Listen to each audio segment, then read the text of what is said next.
Hey friends, thanks for joining in on this little tutorial, how-to, and I just find it interesting this day and age how many people go out of their way to discount experience in the field from people like myself. Some time back, several years ago, I did a video explaining how with a Flintlock you can have consistent ignitions. And what I showed and explained was a little bit of JB weld on the bottom side. Okay? And it was just real interesting the array of comments that video received from people like, I don't ever have any problems with it, or stuff like this. But what I'm talking about and what you may not have caught is in the field. And I'm going to demonstrate this in just a moment. But if you're in the field hunting deer with a Flintlock, and your powder is able to move from one side to the other, that's going to cause no ignition at all, especially if it's on the far side of the lock, or if it's up against your powder charge, you're going to have a hang fire, and that could cause you to miss. So I just find it interesting how some folks out there just don't want to get it. So let me show you what I'm talking about. It was interesting how many comments I got from people saying, oh, I just keep checking it. Yeah, that's fine and dandy. I do that myself, just to double check. Okay, but what I'm talking about is this. You've got 1 grain of powder in your flash pan, and there are some flash pans that are deeper than others, okay? But if you got 1 grain, in fact, I'll put just a little bit more in there. If you got 1 grain of powder in there, and you level it off like most of us do, and you close the Frizzen, and you're walking through the woods, who knows what terrain you're going to be walking from, but you're going to be moving your gun around in your hand no matter what, okay? So let's just say, for instance, you just checked the Frizzen. Everything's perfect. Then you're walking down a wash, walking up a hill, and you get to that point to where you're right coming out of the wash, like it happened to me. And then there's 2 bucks laying underneath a tree. Are you really going to open your Frizzen at that point and not see that the powder's made it to the far edge of the pan like it has right here? Are you really going to check that? You're not going to be thinking about that. All you're going to be doing is watching those 2 bucks underneath that tree. And you're going to hope like hell that the cocking of the rifle itself doesn't scare them off. You're not going to be doing this, making sure your powder has not moved. And in this case, it's all to one end of it. Or in the extreme, I don't have a charge in here, so it's going to go through the touch hole. But in the extreme, your rifle could be cocked or leaning this way, and all that powder has moved to the touch hole. And you're going to have one hell of a hang fire. Chances are that hang fire is going to cause you to miss. Okay? So this is what I'm talking about when I did the video regarding the JB weld. Because I've come to the point where I need to redo this. Okay? Just simply because if you've been with this channel for a while, you've seen I've done a tremendous amount of shooting with this Flintlock, and I've noticed that when I close it, the powder is moving because the bottom side of this is wearing off. So I need to build that back up so that when I close my Frizzen, that powder stays in place. So I don't have to worry about checking it from time to time. Even though I do it, I don't worry about it. And I don't have to worry about coming up out of a wash and worrying whether my powder's on one side of that pan or not, or too much of it is in the touch hole and I'm going to get a hang fire. Because I don't care what anybody says, 99 out of 100 times when you got a hang fire, that's going to cause you to jerk and move and everything else. Just the mechanism alone could cause that. So why not take the time to eliminate that and glean something from experience? So what I'm going to do is I'm going to go in, take the lock off, and I'm going to file all of this down and away. And I'll show you how to reapply it and do it so that when you close your Frizzen, your powder stays put. So taking the Frizzen off, you can look at the bottom side of this, and I know the camera's not picking it up too well, but right in through here she's getting really thin. That's why when I was outside and I moved the lock around, all the powder went to that one far side. Now granted, if you're at a rendezvous, that's not a big deal. If you're shooting in your backyard, it's not a big deal. When it becomes a big deal is when you're hunting and you find yourself in a situation that you can't check the lock to see if your powder's still perfectly flat to get good consistent ignition. That's when it becomes critical. And since I do hunt with my Flintlock, I don't want to have to deal with that. I want to be able to make sure that when I close this on top of that powder has no room to move. So I'm going to go clean that up and carry on. So before moving on, in the previous video several years ago, somebody asked why I had a little notch cut in the bottom side of that JB weld. Well, as you can see, I hope, traditionally there was one, and that was to kind of help keep some of that powder up against that touch hole. Okay, but you can see that, so that's why I kind of mimicked that. Now before I go ahead and do the JB weld and everything else, you want to make sure that all your mechanisms where your screw goes in through and right in through here, you put a releasing agent, so just in case some of the JB weld will squeezes out, and it will squeeze out, you want to make sure you have a releasing agent right there. It just saves you some time and some aggravation. So I'm going to go ahead and do that, and as my releasing agent, I'm going to use Johnson's paste wax. Okay, and then I'm going to coat the bottom of this with JB weld, and then I'm going to use some wax paper, and I'll show you how to do that. Now you guys can just imagine how much powder you're going to lose through your lock walking through the woods when you don't have a very good fit. Now this was a Siler lock, and of course back in my day Siler locks were the best of the best, everything else.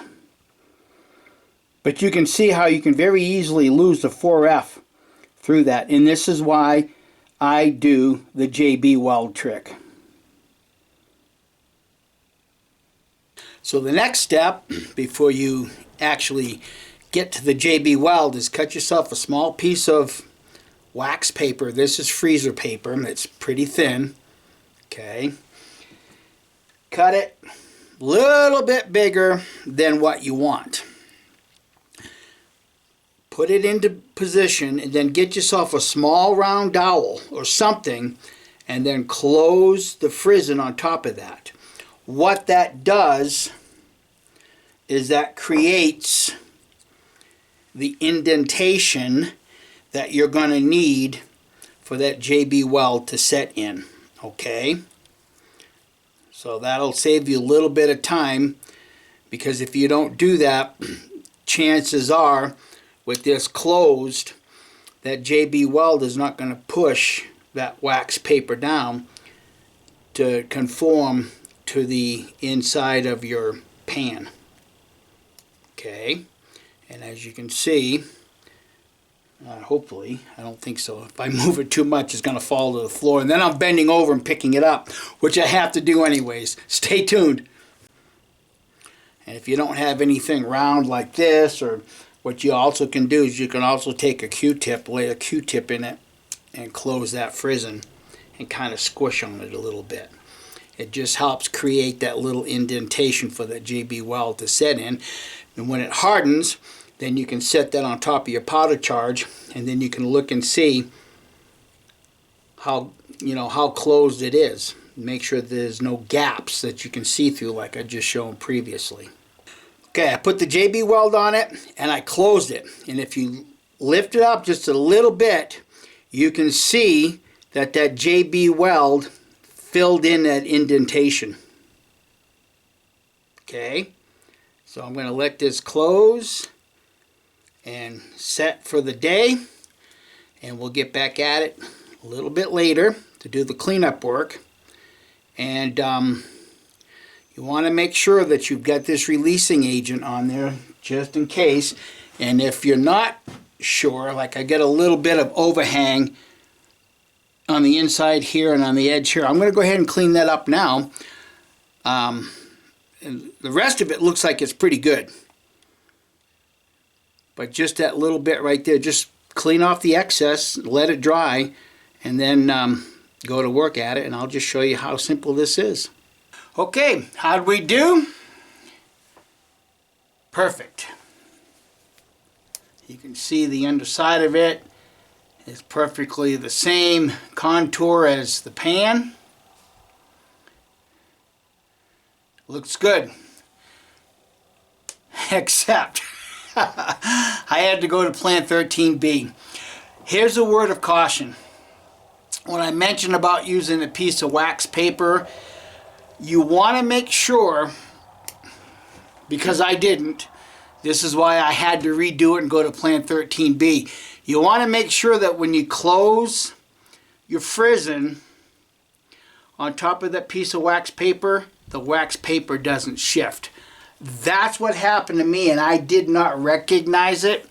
And what happened is it created a channel. Let's see if I can get this into the camera. It created a channel right here against this wall that I wasn't too pleased with.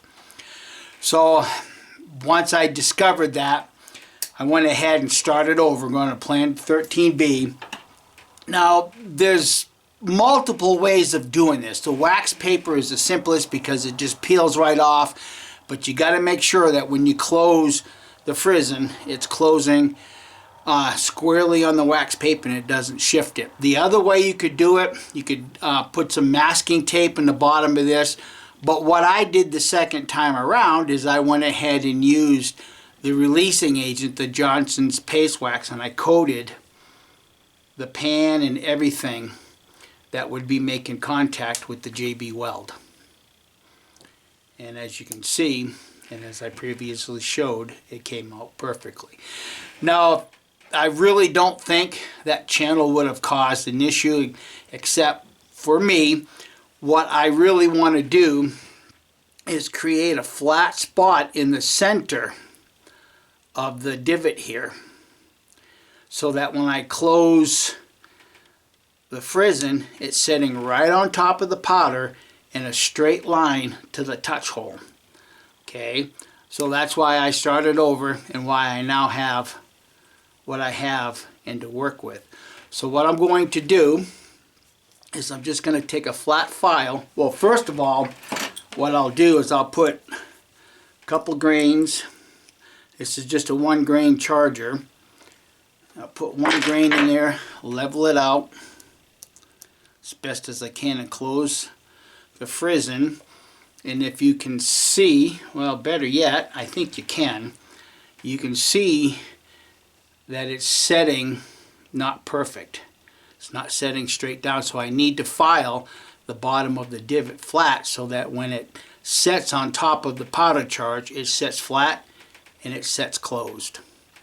So let me go to work at that real quick, and we'll show you the progression along the way. You can see it on this side too. It's not perfectly flat. Okay, I've got the preliminary work done. As you can see, hopefully it's flat across here. And I also filed in a little V-notch right here. That helps keep the powder up against your touch hole. And I know someone out there right now is probably thinking, well, you don't want your powder up against the touch hole. That's fine. It doesn't always work that way. A lot of times when you charge your flash pan, you'll take and level it. Well, some of that goes right up against the touch hole. Not a lot of it, but some of it does. This just helps keep it up against the touch hole to ensure ignition. Okay, so since this is a 1 grain charge, I'm going to put 1 grain in here. I'm going to keep my finger up against the side, and I'm going to level it like I would in my Flintlock, and I'm going to, and there we go, and close the lid. And as you can see, hopefully I don't have a gap here, any longer because it's completely sealed. And when I lift up the Frizzen, you're probably not going to see it too well. Try to turn it without spilling it. That powder charge is right in place. Okay, so I'm going to put my finger up it again, and I'm going to close the Frizzen, and I'm going to do this. Mimic. Okay, open up the Frizzen, and you can see that powder is still in place. It's not to one side or the other. It's going to work just fine.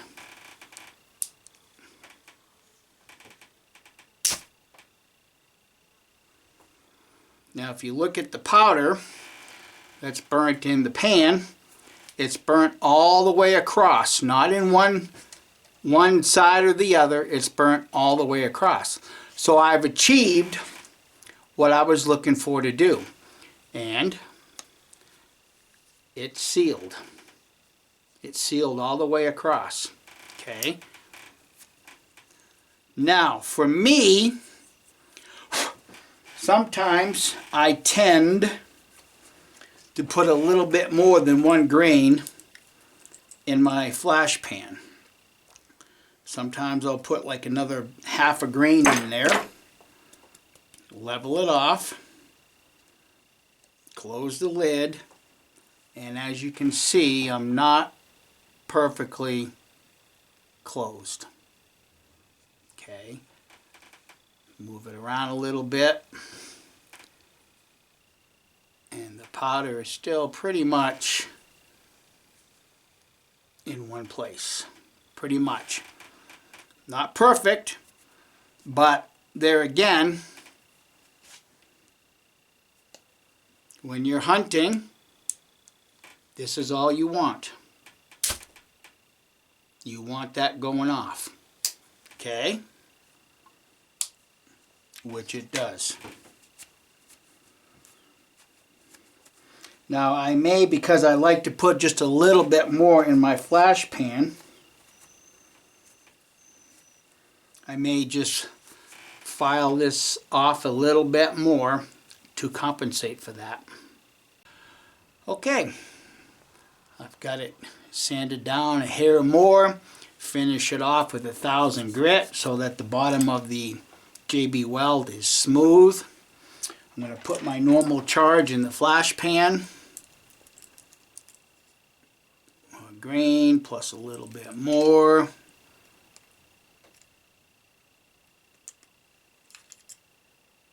That's about what I normally put in there. Close the lid. And as you can see, she's just about closed. It's good enough for me. If I was at a rendezvous, I wouldn't care about that. If I was shooting in my yard, I wouldn't care about that. Deer hunting, unless it's inclement weather or raining, you might want to put a cover over that. For me, I just carry it up underneath my armpit with the barrel down. That's always worked for me. But open up and turn it around without messing it up. And as you can see, that powder stayed put. That's all I'm asking for. I get a little bit on the bottom side of it, but again, if this was closed, you wouldn't even notice that. It would just, the whole purpose is to keep that powder in one place. And there it is. It's right there.